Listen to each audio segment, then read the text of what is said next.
All right, good morning. We're in the car this morning for an impromptu video with Jeff Speck, city planner, author, all-around walkable guy. And we're going to be talking about Raleigh, a little bit about Durham, kind of the things that Raleigh and the Triangle need in order to stay more sustainable and green and keep our growth going the way it should. Welcome. Welcome. Thank you, Crash. I was saying it was perhaps a questionable thing for me to accept a ride to the airport from a guy named Crash. And now that you're concentrating on this interview, I'm a little concerned. But it's not often I ride around in a car and talk about walking, but this isn't the first time. So, I think everybody really enjoyed your talk last night and some of the points that we need to focus on. If you could give us maybe a quick rehash of what you talked about, and then maybe some points on what we need to do to look into the future. Sure. The talk I gave last night it's funny because my book, which is called Walkable City, is basically two parts. There's a first short part, which is why walking is so important and why we need to make our cities so walkable. And having been a planner for many years and having argued for walkability under different names like new urbanism or good urban design, and having seen some uptake of that, but not a tremendous, people not rushing to adopt the mantra. We noticed that there were three groups that were essentially singing the same song but from a different hymn book, that were getting a lot more attention and a lot more traction. And those were the economists who were talking about why our cities need to be walkable in order to thrive. The epidemiologists who were talking about, and I talked about this a little bit last night, the epidemiologists who were talking about how we're essentially making ourselves very unhealthy by the way we've been designing our communities so that walking is no longer useful. Right. And the environmentalists who've been finally addressing climate change as a question of, how much carbon are you generating, and that's principally a function of where you live. And if you live in an urban area, you're generating much, much less carbon than if you live in a suburban or an ex-urban area. And that's the talk I didn't give because I didn't have much time. I only had one exposure to the community, really. And I kind of feel like that argument's being won, and that most people, whether they understand the reasoning behind it or not, do want to see their communities become more walkable and certainly want to see their downtowns become more walkable. So the talk I did give is the big second half of the book, which is just how to make it happen, how to achieve it. And it's what I call the general theory of walkability. And the general theory of walkability basically says that in America, in which driving is so easy and so cheap, we don't pay the full cost of driving. We'd probably pay about half the cost of driving. And where the car typically sits in the driveway between you and everything, it's so easy to just fall into it and drive it. In this country, if we're going to get people to walk, then we have to provide conditions where the walk is at least as good as a drive. And what does that mean? And what we planners and new urbanists have come to over the years is to say that there's four things you need to do all at once. The walk needs to be useful, the walk needs to be safe, the walk needs to be comfortable, and the walk needs to be interesting. And each one of those things then leads to a series of recommendations, or I should say mandates, that you need to satisfy. I'd be happy to go through them one by one. Let me just quickly elaborate on what I mean by them. The useful walk essentially means having the proper balance and mix, and then the balance between that mix of uses in your downtown or in your potentially walkable areas. I always say downtown when I mean the parts of your city that are somewhat commercial, and I should say probably built before 1950, because if they were built after 1950, they probably were built around the presumption of universal automobile servitude and will not be walkable places. But for the parts of your community that are mixed use, that have some commercial, that were built prior to 1950, let's call those areas your downtown or your downtowns. Those places have great potential to be walkable. For the walk to be useful, you want to have the best mix of uses, and typically it's housing that's in short supply, and therefore the mandate to a city and to the organizations within a city is to do whatever you can to increase the number of people living in the downtown. Right. The safe walk is what you think. The safe walk is all this. Well, actually, it may not be what you think. I'm not talking about crime.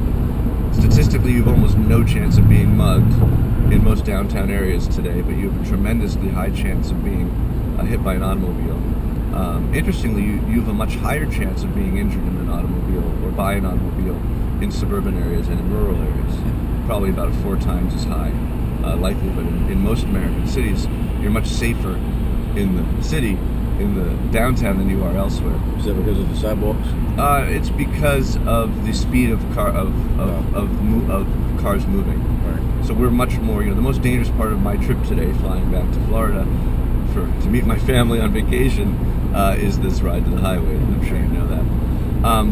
But then, so what are all the things that you can do in a city to make pedestrians feel that they have a fighting chance against being hit by a car? How big are the blocks? The smaller the better. How wide are the streets? How many lanes? How wide are the lanes? Is there parallel parking protecting the curb? All the things that add up to a city feeling safe.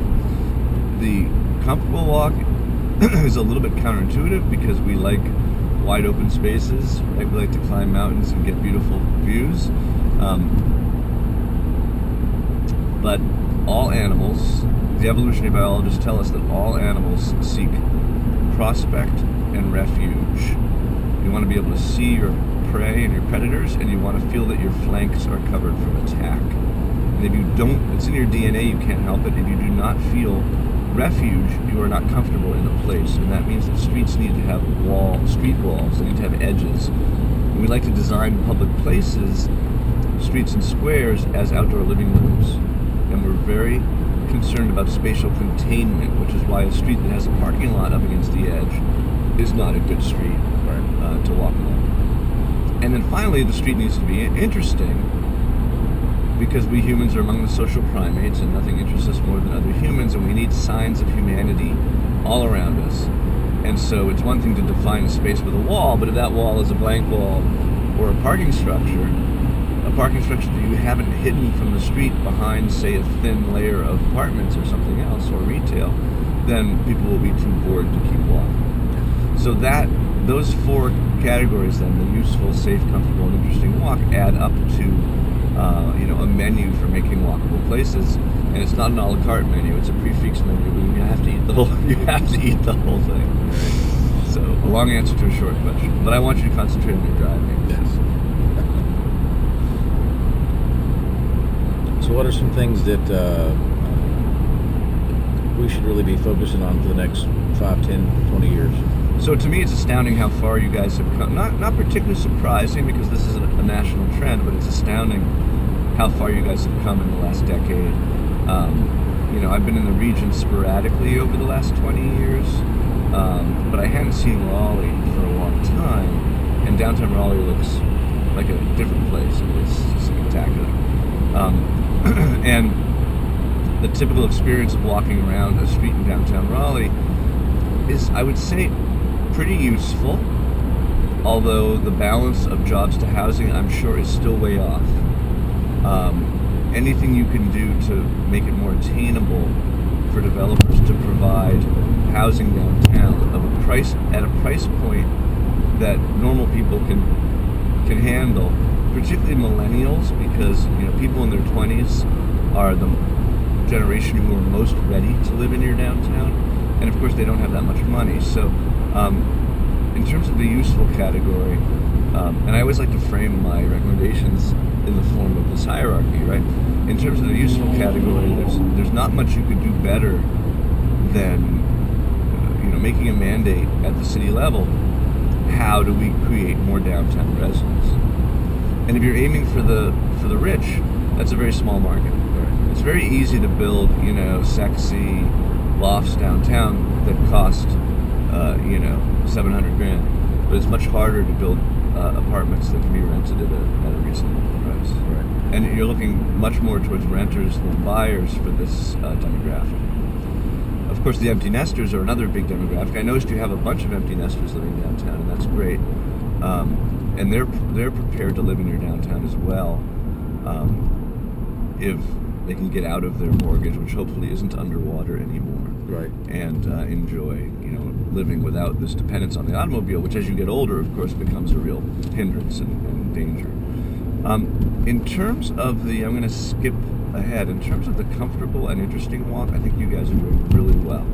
You're doing a great job lining your streets with buildings, and I don't see many blank walls that you have to walk by. Not too many surface parking lots are blighting the main parts of the downtown where you're walking around. You've built parking structures that aren't properly shielded from the street and give the street a boring edge, but hopefully you're not going to do that anymore. You have a new city code under the very good planning leadership and city leadership that you have. That's going to make sure that hopefully that buildings that come are not doing things like putting parking lot edges up against the street. But where you're really struggling is in the safe category, because your typical street is engineered to higher speeds than it should be for a downtown area. It's got wider lanes. Your typical downtown lane is about 12 feet, 12 and a half feet, when the standard is 10 feet, and those extra 2+ feet are encouraging people to speed. And then the one-ways are your biggest challenge, and you already know this. The city's already been moving towards reverting those one-ways back to two-way traffic. This is a big move afoot all over the country. Hundreds of these reversions have been completed. I've worked on a bunch of them. And one-way streets, in addition to being bad for business, and that's been documented very clearly that one-way streets hurt businesses, are also more dangerous because cars are moving more quickly, there's no opposing traffic, and there's the opportunity to jockey. And that opportunity to move from lane to lane is what makes you a much more dangerous driver. Right. It makes you a driver who's not looking at pedestrians and bikers and shop windows, but a driver who is looking to get through a place quickly. So the biggest effort you need to work on, that you are working on, is reverting as many of your two-way streets back.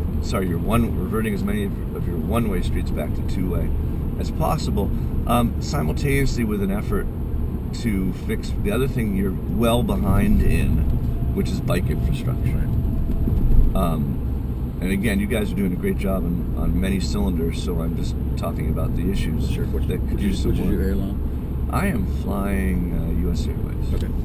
So, there's a little plug right there. So,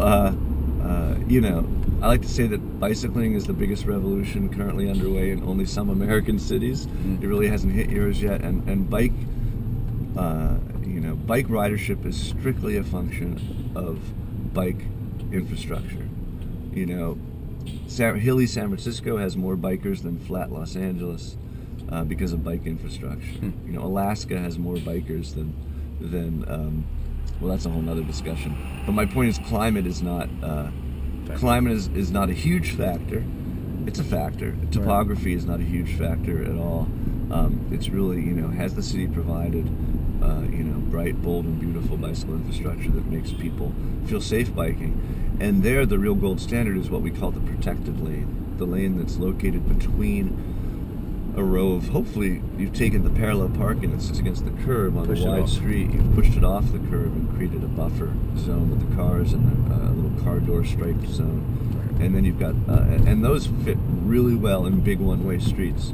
So you might preserve one-way pair, north-south and a couple east-west, in order to have these buffered bike lanes in them. So pick a couple of major arteries that kind of go through the city. Yeah, and if it's a major street, then if you're going to have a bike lane on it, it needs to be buffered. Right. If it's a minor street, then the bike lane can be integrated. Or, a street like, is it Fayetteville? It runs right through the center. Yeah. A street like that, the bikes can just mix with traffic because it's nice and easy. But Fayetteville's a typical street, and your typical downtown street has in 40 feet what other cities have in 35, which is park, drive, park. And so that extra 5 feet, if you've got it, you might as well put a bike lane in there just to suck it up. Yeah. Right, just to use it up. So anyway, there you have it. We're at the airport, and I've told you everything I thought of. But you know, it's great to see the progress. I'll probably be back soon working in. There's a move to bring me to Durham. There's a move to have me do a walkability study for Durham, which I'm looking forward to doing. So hopefully I'll be back in the region before too long. Keep us posted. We'll do another pre or post airport interview. Wonderful. Thank you.